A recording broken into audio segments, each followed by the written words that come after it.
প্রান্তিক যে মানুষরা আছে, গরিবরা আছে, তাদের জন্য কিন্তু আমাদের পরিকল্পনা আছে, যেমন ফ্যামিলি কার্ড। সরকারকে আপনাকে টাকা দিচ্ছে, আপনাকে দিচ্ছে খরচ করার জন্য, খরচ করার পর আবার কোথায় যাবে? এটা সরকারের ঘরে যাবে না।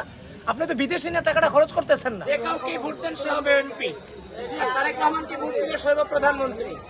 ধানের শেষে ভোট দেবেন এবং ঢাকা 17 আসন থেকে প্রধানমন্ত্রী হবে ইনশাআল্লাহ।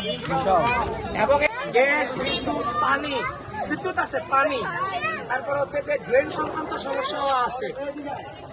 আন্টি, এখন সবচেয়ে বড় কথা হচ্ছে যে কাউকে ভোট দেন সে হবে এমপি, তারেক রহমানকে ভোট দিলে সে হবে প্রধানমন্ত্রী। প্রধানমন্ত্রীর আসন নিঃসন্দেহে সে এখানে দায়বদ্ধ থাকবে, সে উন্নত করতে বাধ্য। সুতরাং এটা সুবর্ণ সুযোগ যে তারেক রহমান 17 আসন থেকে দাঁড়াইছে, আমরা সকলে মিলে তাকে প্রধানমন্ত্রী বানাবো ইনশাআল্লাহ। এবং এর বাইরে হচ্ছে যে দেখেন, বিগত সময় কিন্তু ধনী ধনী হয়েছে আর গরিব গরিব হয়েছে, যে গরিব গরিবই থাকে। এখন মধ্যবিত্ত শ্রেণী কিংবা হচ্ছে যে আপনার যে প্রান্তিক যে মানুষরা আছে, গরিবরা আছে, তাদের জন্য কিন্তু আমাদের পরিকল্পনা আছে, যেমন ফ্যামিলি কার্ড। এখন আপনারা এখন মাসে যদি 2 থেকে 2,500 টাকা সরকারের কাছ থেকে পায়, প্রত্যেকটা পরিবারের নারী পাবে, পুরুষ পাবে না, তার নামে ফ্যামিলি কার্ডটা হবে। এটা কি আপনাদের কি মনে হয় 2,500 টাকা কি মাসের জন্য তার উপকার হবে না? অনেক উপকার হবে। এখন বলেন, সরকারকে আপনাকে টাকা দিচ্ছে, আপনাকে দিচ্ছে খরচ করার জন্য, খরচ করার পর আবার কোথায় যাবে? এটা সরকারের ঘরে যাবে না। আপনি তো বিদেশি নিয়ে টাকাটা খরচ করতেছেন না।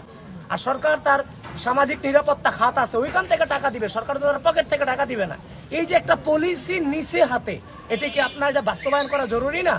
আমাদের গরিবের জন্য আগে চিন্তা করতে হবে, মধ্যবিত্তদের জন্য চিন্তা করতে হবে। আবার এরা সরকার থেকে তো আপনাকে ভিক্ষাও দিচ্ছে না, এরা সরকারের সর্বোচ্চ লেভেলে চাইলেও তার ওয়াইফরাও নিতে পারবে। এটা সকলের জন্য উন্মুক্ত রাখা হয়েছে, কিন্তু শুরুটা হবে গরিব শ্রেণী থেকে। এভাবে করে কৃষক কার্ড, কর্মসংস্থান, নারীদের জন্য কর্মসংস্থান, সবকিছু মিলে আমরা এগিয়ে যাব। এই জন্যই একদিকে যেমন রাষ্ট্রের সংস্কারও দরকার, সংস্কার নাম শুনছেন না?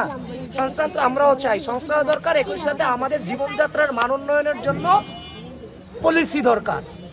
তো সুতরাং আমরা এগুলো একসাথে এগিয়ে নিয়ে যাব। আর আপনাদের এই আসলে ডিরেক্ট প্রধানমন্ত্রী হইতেছে, এটাই সকলের কাছে জানাই দিবেন ইনশাআল্লাহ। আমরা একসাথে কাজ করব। আসসালামু আলাইকুম।